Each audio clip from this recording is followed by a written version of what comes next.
I'm so happy I bought both of these because I wasn't quite sure what I needed, but I'm really glad that I had both.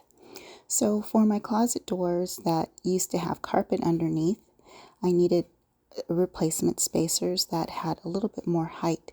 So for this set of doors, placement is really easy and you get a streamlined finish look without the tabs at the end where you would normally drill your screws into the floor or the carpet.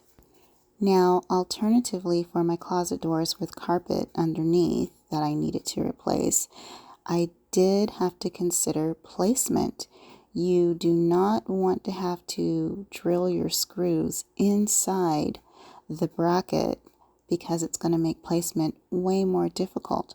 So having the tabs on the outside makes it super easy and placement a breeze. So that's why I'm glad that I bought both of these to test which ones worked better, because I did not consider placement at all when I purchased these. So this is my review, so you can consider the placement and get what you need for your job.